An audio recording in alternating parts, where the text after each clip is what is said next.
Lost Furukawa welcomes you to Iloilo.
Guys, this is Lost Furukawa and welcome back again to another Iloilo video, and this is our part 2 video here in Iloilo Travel Vlog Series.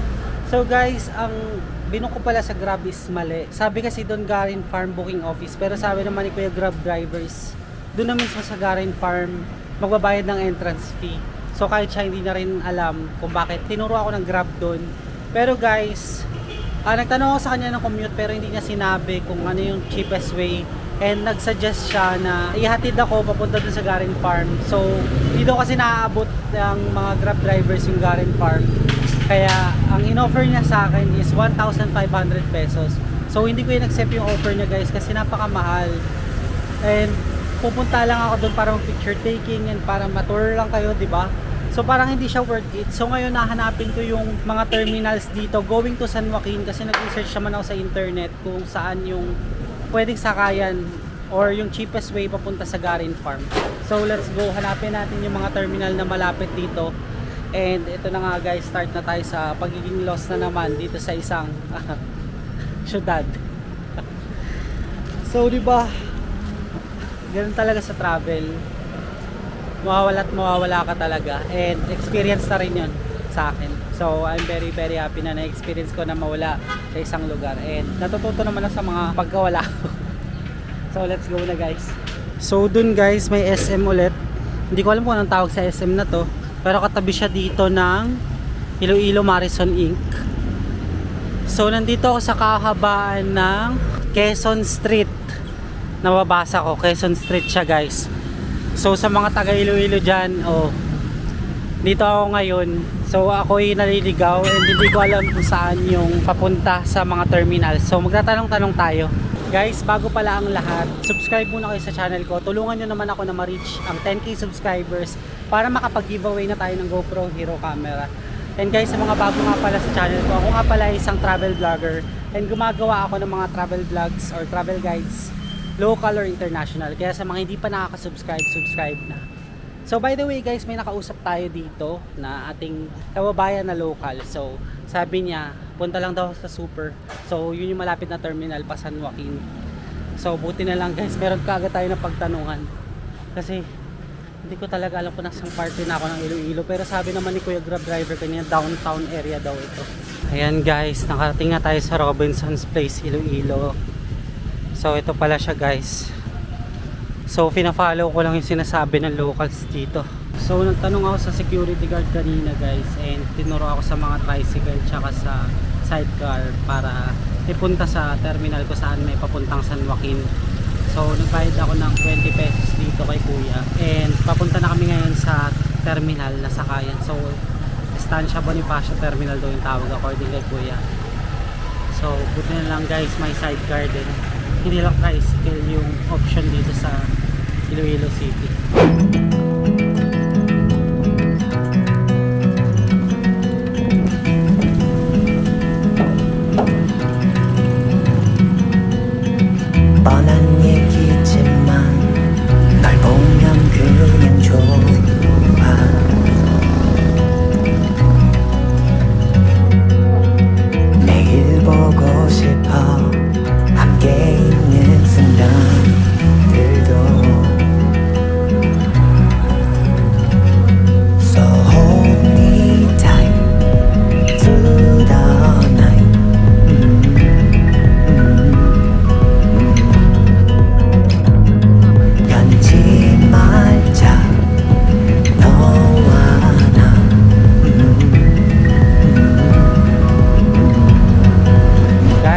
after almost 2 hours ng biyahe sa jeep, and yung cheapest way na yon. So ang binayaran ko pala sa jeep is 100 pesos from Iloilo City to Garin Farm. So part siya guys ng Miagaw ata, Iloilo. And ayan guys, so yung sign. Yan na, this way to Garin Farm. So mag-aabang ata tayo ng pulang tricycle. So nauna na sila, yun yung mga kasama ko sa jeep kanina na papunta rin sa Garin Farm. So nandito na ako ngayon guys sa tricycle. So hindi ko alam kung narinig niyo ako. Medyo malakas yung sound ng tricycle. Pero ang babayaran ko lang dito is 50 pesos. Kasi special to guys. So kailangan ay 5 kayo para tigsa sa 10 isa lang. So ako, since mag-isa lang naman, so tinake advantage ko na lahat. Special na lang yung ride para hindi siya mahirapan magdantay na mga pasahero. And also guys, minsan lang naman tayo pupunta dito sa Garin Park. Gusto ko yung 50 pesos. Siguro naman hindi po nyo yun once na mag-traffic sa dito. So itong Garin Farm guys, isang sikat din na pasyalan dito sa Iloilo. Nakita ko sa internet like yung parang pilgrimage na puti. So sobrang pakilang, sobrang maliwanag, sobrang puti. Tingnan natin mamaya kung ano yung sugar.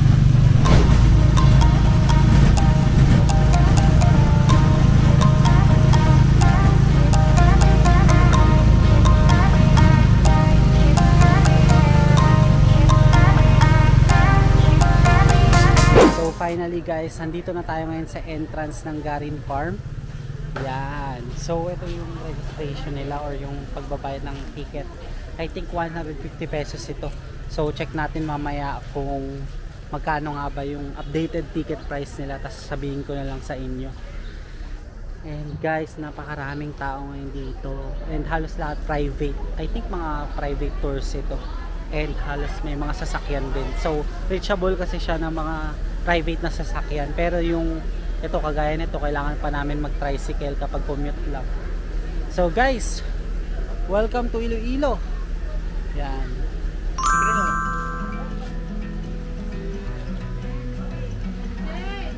Ayan, ito pala yung mga entrance fees, tapos yung accommodation. Oh, may swimming pool din sila. Tsaka iba pang activities.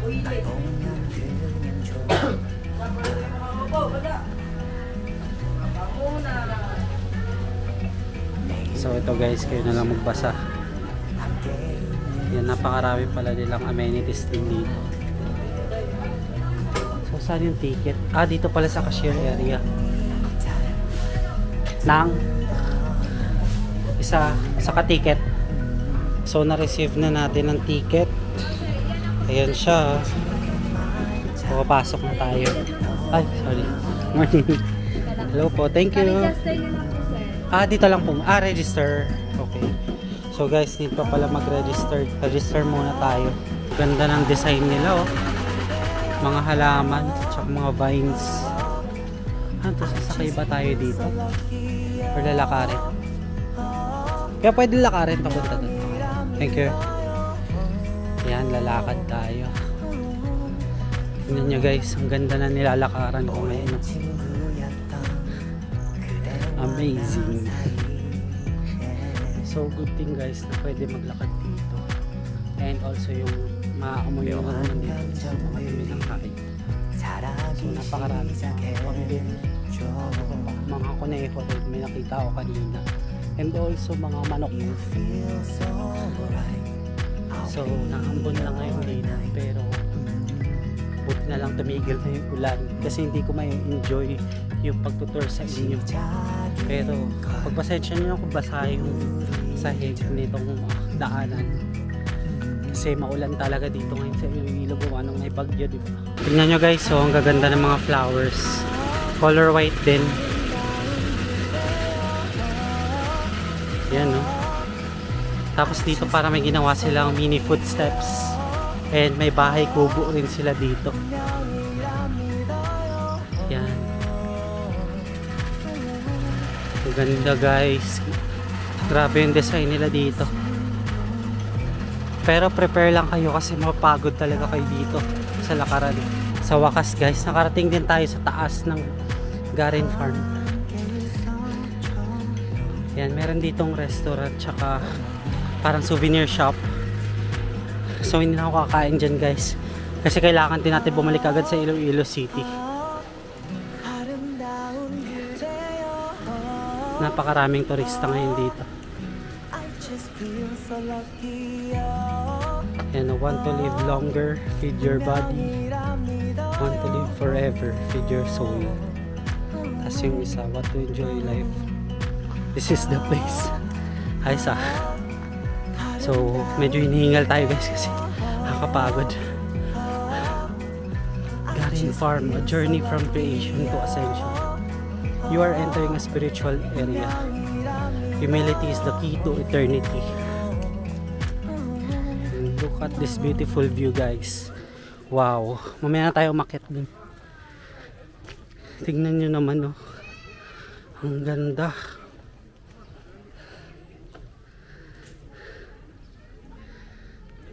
Guys, grabe worth it yung inakyat nyo dito and also yung kinommute nyo from Iloilo City.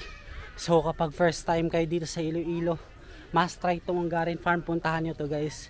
And papakita ko sa inyo mamaya yung nasa tuktok nya. Ayun, akyat pa tayo dun sa taas sa may cross, hindi ko lang kung nakikita nyo. So pipicture lang muna tayo dito, then akyat na tayo sa taas. A few moments later. Pagkapasok nyo ng entrance, ito yung bubungad sa inyo. Tignan nyo naman no, napakaraming animals and yung Noah's Ark. Wow, parang nakikita ko sa kanya guys si kamay ni Jesus, parang pilgrimage din yun, diba? So dito guys is Crocodile Farm pala yung pinagpicturean ko kanina. So dito nagpipicture yung mga tao dyan, oh. Yan yung entrance. Maraming mga foreign na nandito rin, like Taiwanese and Koreans. So kailangan natin akyatin yan. So according sa mga kamarites natin na travel vlogger din, 400 steps daw ito. Kakayanin kaya natin guys. So let's go. Nakaya nga saan pa yun? Sa Malaysia, diba? Naglakad nga tayo ng ilang steps din sa Batu Caves. So kaya to. Nag-start na tayo ngayon maglakad guys. Nakakapagod. So meron pa ditong The Birth of Christ na ginawa nila. Pero hindi ko na pupuntahan. Dire-diretso na yung lakad.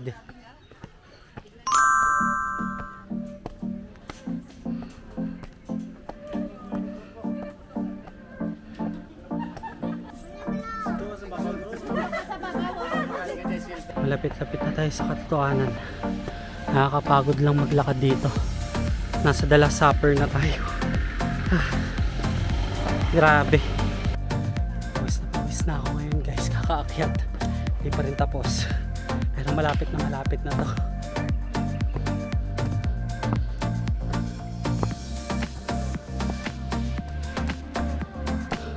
Finally guys, nandito na tayo. So, unti na lang ito naakyat. Grabe yung pawis ko. Pero tignan nyo naman yung overlooking view. Wow.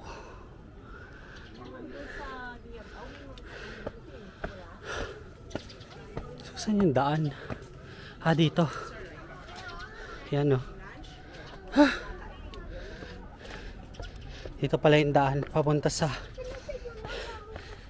liwanag. Hello. Oo, tama. Ito na lang po yung isang video. Okay. Represented by this point of view. Kaya pa yung tour guide dito kaya? Bibigyan ng mga Hati. Akala. Okay. Sige po. and no lights, take the middle of the light. Wow.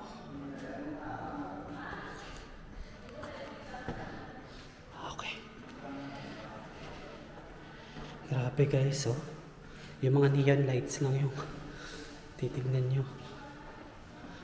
Wow.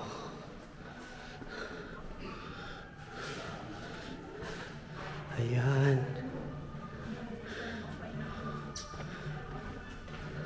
Papunta tayo sa liwanag.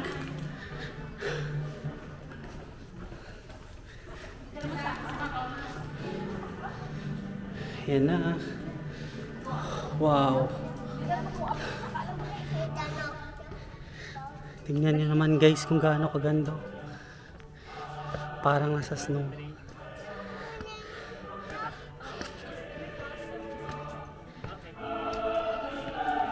Wow.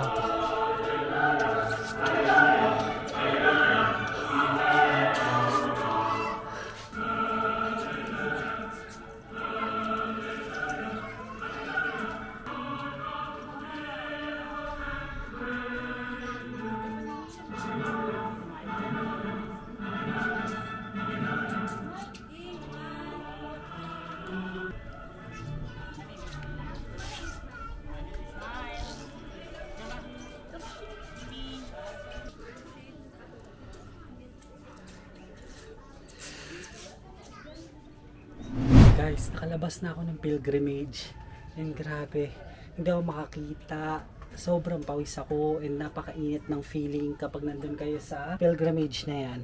So ngayon nasa exit na ako and pababa na rin ako dito. So grabe guys, what an amazing experience, sobrang pawis.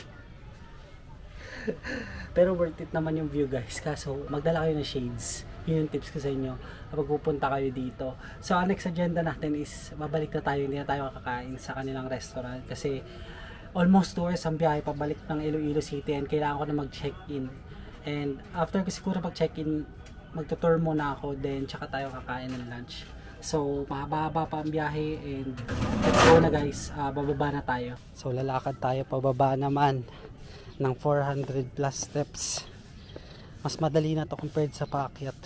Pwede na lang gumulong o pababa, makakapagod. Ayan guys, nag-start na tayo maglakad pababa kasi napakainit sa taas. Grabe yung feeling doon, parang nasusunog yung kaluluwa. Hindi, joke lang. Pero guys, sige nyo naman ang overlooking view. Ayan, amazing view talaga oh. Kitang kita mo yung dalampasigan nila, yung beach. Finally guys, nakababa na rin tayo. So i-quick tour ko kayo dito sa kanilang souvenir shop and sa kanilang mini canteen or resto para makita nyo rin. Kasi ako hindi na ako pupunta or hindi na ako kakain dito after. So ito yung mga souvenirs nila. May mga rosaries. Not sure kung rosaries siya or necklace na cross. Yan, mga necklace, accessories. Ito mga keychains. Yan ay mga keychains. Parang sa Simala Shrine lang din yung binibenta. Yan. Tapos ito yung loob ng kanilang canteen. Yan. Yan guys, pwede kayo dito kumain in case na nagugutom kayo. Tapos dito guys, yung overlooking view nila. Yan, pwede kayo dito kumain. Ayun pala guys, yung swimming pool nila oh. Ayun no. Napakaganda guys. Kompletos Ricardos na dito guys. Napakaraming pwede nyong mapuntahan and magalaan no. Tapos ito yung crocodile. Yan. Pero wala akong makitang crocodile. Baka nasa ilalim sila guys. Try nyo lumangoy dyan minsan. Wow. Tingnan nyo naman guys oh. Beautiful view of Iloilo Beach. Amazing. Wow. Tingnan nyo naman guys. Wow. Tapos guys, dun pala yung kanilang mga accommodation. No? Kung makikita nyo, mga puti rin yung team nila. Tapos may naglili parang mga doves ba yan? Stiga. Ang dami nila guys. Oh. Dadaan na ulit tayo sa kanilang Garden of Eden. Joke lang. Ayan, ang ganda guys. So, mga puting bulaklak din. Talagang yung team nila dito is white. And also green.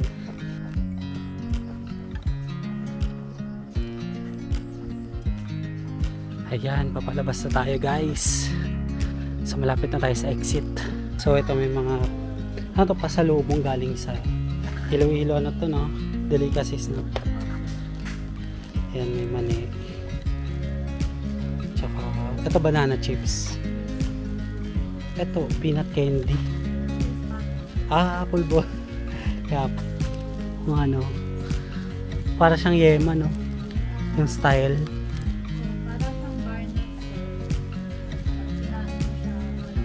Oh. Sige, sige. Salamat po. Sa exit. And exit na tayo guys. Ay, finally naka-exit na rin. Nakakapagod maglakad. Bye bye Garin Farm. So nakasakay na ako ng tricycle guys. Balik na ako sa highway kung saan sakayan papuntang Iloilo City proper. So ang kawain ko lang is 50 din kasi special ride dito.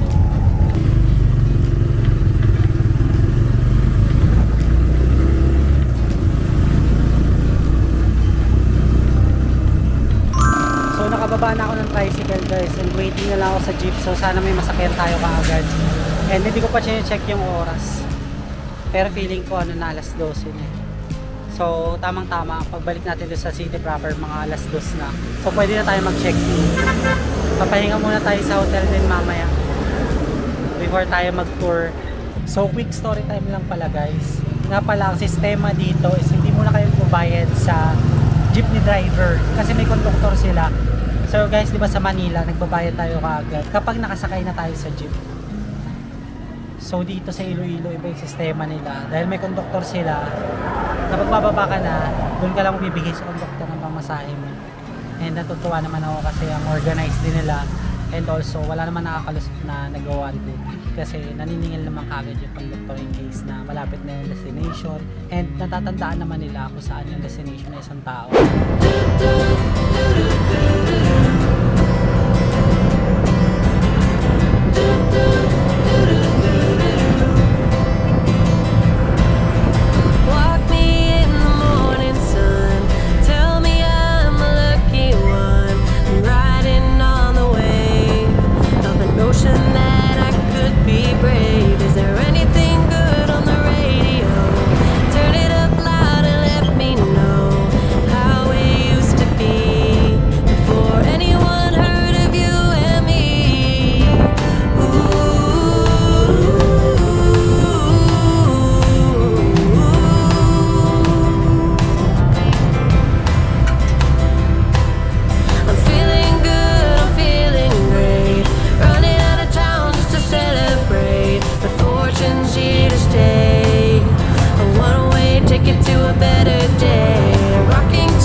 Binaba na kami ng jeep dito sa isang terminal sa Iloilo City and need ko pa sumakay papunta sa SM Iloilo kasi malapit na dun yung tutuluyan kong hotel.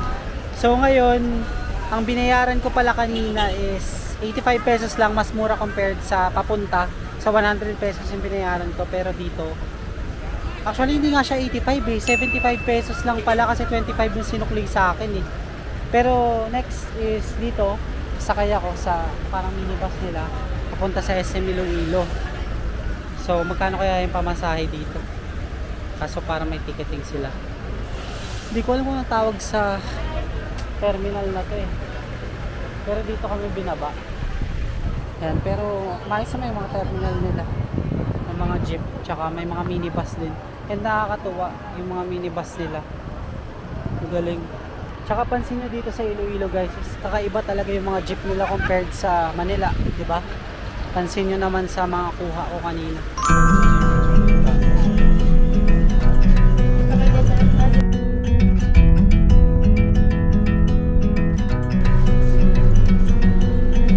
뻔한 얘기지만 널 보면 그냥 좋아.